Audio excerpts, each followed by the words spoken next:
Masuk terus keluar.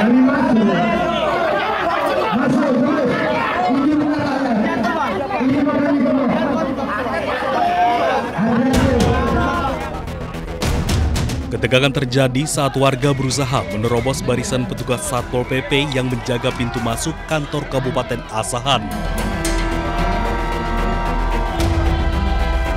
Aksi saling dorong nyaris berubah jadi kericuhan lantaran warga berusaha menyegel dan menggembok kantor saat menyadari tidak ada satupun pejabat pemerintah yang mau menemui mereka. Ketegangan mereda setelah polisi yang ikut melakukan pengamanan berhasil meredam amarah warga. Dalam aksinya, warga menuntut Bupati Asahan membongkar tembok yayasan sekolah swasta yang menutup akses jalan warga. Menurut warga, pembangunan tembok setinggi 4 meter tersebut menyalahi aturan dan mengambil hak jalan warga. Jalan itu adalah jalan masyarakat ya, akses masyarakat yang sudah ada sejak puluhan tahun yang lalu. Jadi bukan baru ada satu hari atau 2 hari atau 1 tahun 2 tahun. Sudah ada puluhan tahun yang lalu. Jadi jalan itu sudah lebih dulu ada dibandingkan yayasan. Warga mengancam akan terus melakukan aksi serta membongkar sendiri jika tuntutan mereka tak dipenuhi. Dari Asahan, Sumatera Utara, Ulil Amri, iNews melaporkan.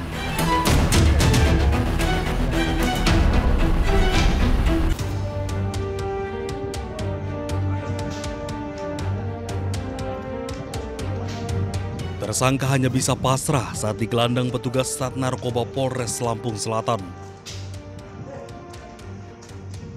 Ia ditangkap saat membawa paket ganja seberat 90 kg lebih di area Seaport Interdiction, Pelabuhan Bakauheni, Lampung. Berdasarkan keterangan polisi, pengungkapan berawal dari kecurigaan petugas saat melihat sebuah minibus putih yang diangkut menggunakan mobil towing. Setelah dilakukan pemeriksaan, polisi mendapati 90 paket ganja yang disimpan di dalam 4 dus besar di bagian tengah dan belakang mobil. Seluruh barang bukti langsung disita dan polisi masih memburu pengirim ganja tersebut. Dinaikkan di towing, setelah pemeriksaan diamankanlah mobil tersebut di Bakauheni ya, di Seaport Interdiction pada saat itu.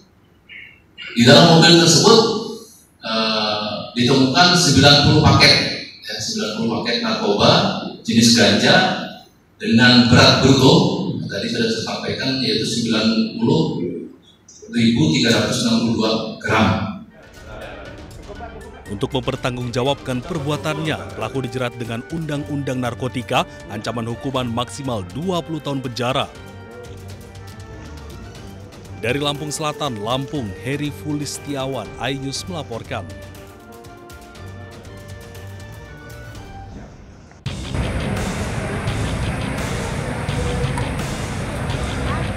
Aksi unjuk rasa yang dimotori oleh mahasiswa dan pelajar di depan gedung DPRD Medan, Sumatera Utara berjalan kondusif. Ratusan mahasiswa dan pelajar berkumpul di depan kantor DPRD Sumatera Utara. Mereka menutup akses jalan Imam Bonjol dan membakar ban bekas sebagai simbol protes hingga membuat kawasan tersebut ditutup sementara. Sampai saat ini ratusan bahkan ribuan massa yang terdiri dari mahasiswa dan masyarakat masih bertahan di persimpangan menuju kantor DPRD Sumatera Utara. Aksi protes ini karena kenaikan tunjangan mewah anggota DPR. Sementara polisi melakukan pagar betis lengkap dengan tameng dan mobil anti huru-hara, menutup total badan jalan menuju gedung DPRD Sumatera Utara. Dari Medan, Sumatera Utara, Bobi Pakpahan, iNews melaporkan.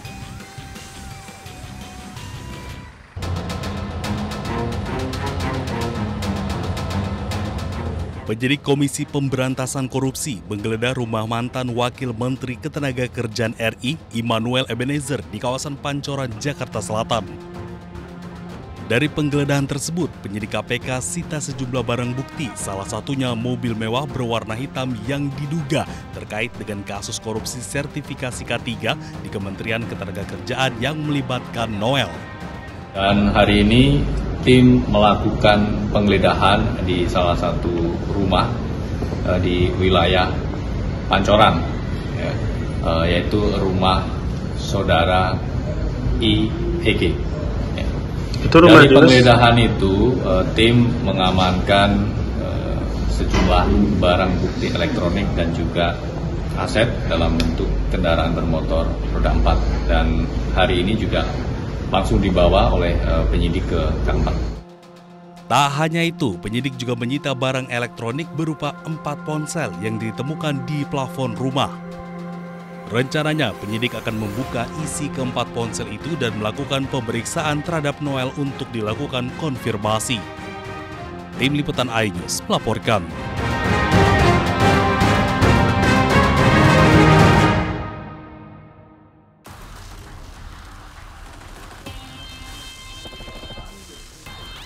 Komisi Pemberantasan Korupsi meminta kepada mantan Wakil Menteri Ketenagakerjaan Immanuel Ebenezer untuk tidak meminta amnesti kepada Presiden Prabowo Subianto. Juru bicara KPK, Budi Prasetyo, tidak memungkiri pemberian amnesti merupakan hak prerogatif Presiden, namun ia meminta kepada Noel untuk tetap mengikuti proses penyidikan terlebih dahulu.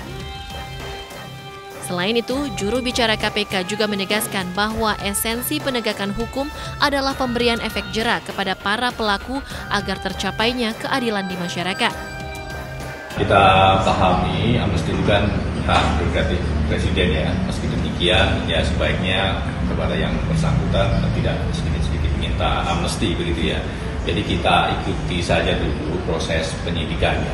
Ini kan masih panjang ya, karena kan ini baru dilakukan kegiatan tangkap tangan. Nanti kita lakukan pemeriksaan terhadap para pihak, baik para tersangka, para saksi ataupun pihak-pihak lainnya, untuk didalami keterangan-keterangannya sehingga informasi-informasi ini menjadi lengkap dalam proses.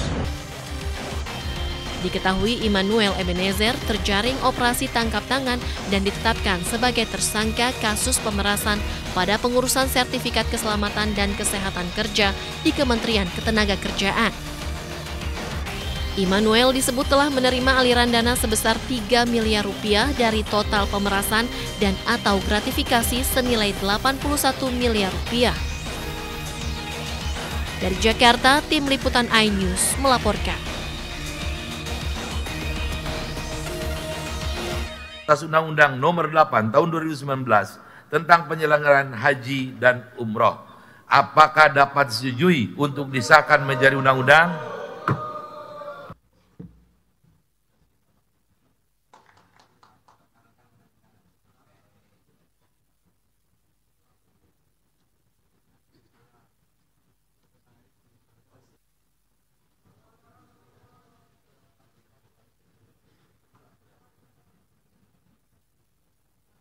Umroh. Apakah dapat disetujui untuk disahkan menjadi undang-undang?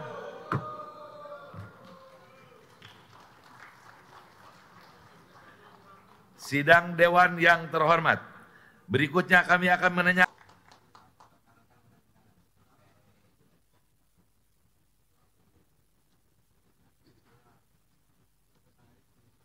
Alhamdulillah, saya sampaikan tadi terima kasih kepada semua jajaran yang sudah menyelesaikan revisi Undang-Undang Haji, bahkan ini kan terobosan baru dan satu keputusan antara DPR dan pemerintah mengambil langkah bahwa haji ini bukan ngurus orang sedikit, karena di sana ada haji dan umroh dan ada kebutuhan-kebutuhan yang harus dilakukan tadi terkait ekosistem hajinya.